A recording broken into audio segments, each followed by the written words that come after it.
हम्म। ओम बड़ा देवाय नमः। ओम महादेवाय नमः। जय जय बड़ा देव की।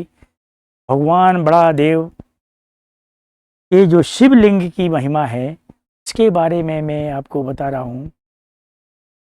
सनातन धर्म के देवादिदेव भगवान बड़ा देव जो शिवलिंग में निराकार रूप में रहते हैं, इनकी माया बड़ी व्यापक है, एक विशाल नाम है। एकमात्र भगवान बड़ा देव शिव ही हैं जो ब्रह्म रूप होने के कारण निष्कल बल्कि निराकार निर्गुण होते हैं।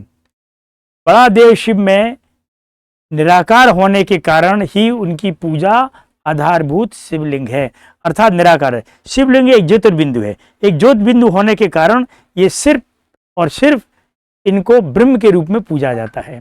ब्रह्म के रूप में जो जिनका कोई आकार नहीं, जिनका कोई गुण नहीं, वो शिवलिंग है, एक ज्योति रूप है। और दूसरा, जब उनका रूप उसमें दिखाई पड़ता है, वही रूप के रूप में जब रूप दिखाई पड़ता है तब वो साकार के रूप में होते हैं और उनकी पूजा साकार रूप में होती है। अर्थात भगवान शिव ही, भगवान बड़ा देव शिव ही एक ऐसे हैं जो निराकार हैं और साकार भी हैं, निर्गुण भी हैं, सगुण भी हैं। इसलिए पार ब्रह्म परमेश्वर यही एक है, यही एक पर है। यही कारण है कि सब लोग लिंग की निराकार और बड़े देव की मूर्ति रूप में दोनों ही भगवान बड़े देव शिव की पूजा करते हैं। इसलिए निराकार निर्गुण और साकार सगुण दोनों शब्दों से, दोनों चीजों के होने के कारण, दोनों समावेश होने के कारण इनको ब्रह्म कहा जाता है। ब्रह्म शब्द से कहे जाने वाले ये परमात्मा है। बड़ा देव शिव से भिन्न अन्य जो भी देवता हैं वो कभी भी ब्रह्म नहीं कहलाते हैं। ये ब्रह्म नहीं है, ये ब्रह्म कभी नहीं कहलाते हैं। ये साधारण तौर से इनकी पूजा होती है, लेकिन ब्रह्म सिर्फ एक ही है, वो बड़ा देव शिव है। प्रणव ओंकार के तत्व रूप से भगवान बड़ा देव के पहले ओंकार ओम इन्हीं को लगाया जाता है। ओम नमः शिवाय, ओम बड़ा देवाय नमः, ओम महादेवाय नमः। ओंकार शब्द का प्रतिपादन जो किया गया है, शिव का ही प्रतिपादन किया गया है और किसी देव का नहीं किया गया है। इसलिए भगवान बड़ा देव निष्कल सगुण निराकार होते हुए भी सभी कलाओं से युक्त होते हैं। इसलिए इनकी पूजा सभी लोग करते हैं। शिवलिंग एक ज्योति रूप में है जो निराकार है। भगवान सदाशिव हमेशा ही बड़ा देव दर्शन में साकार और निराकार दोनों में ही प्राप्त होते हैं। देखिए, आप कंफ्यूज मत होना।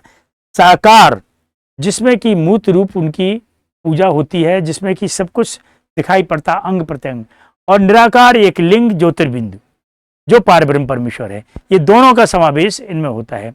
विश्व के सभी पंथों में, जितने भी पंथ हों, चाहे क्रिश्चियनिटी हो, इस्लाम हो, सिख हो, सभी पंथों में निर्गुण शब्द की व्याख्या की गई है। निर्गुण निराकार बिल्कुल कोई दिखाई नहीं पड़ता, जो एक बिंदु हैं, जो एक ईश्वर हैं, ऊपर रहते हैं, जो कहीं दिखाई नहीं पड़ते, निराकार हैं, वही पारब्रह्म परमेश्वर है।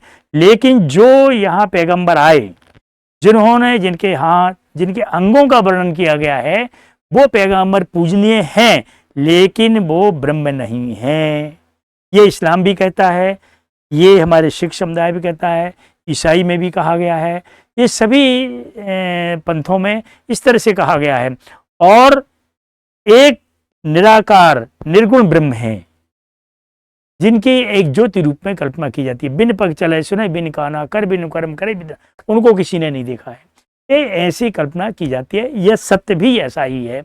इसलिए सनातन धर्म से प्रेरित होकर के सभी तरह के सभी पंथों ने इस सिद्धांत को अपनाया है, सभी पंथों ने, कि जो निराकार है, निर्गुण है, वो पारब्रह्म परमेश्वर एक है।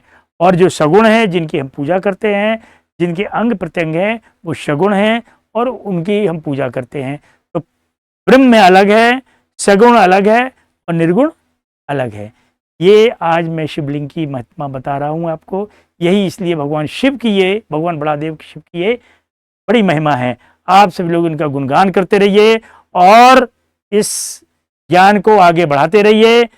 मेरे इस चैनल को सब्सक्राइब लाइक करें, जिससे कि ये ज्ञान बड़ादेव भगवान का आगे बढ़ता रहे। जय जय बड़ादेव भगवान की, जय जय बड़ादेव की।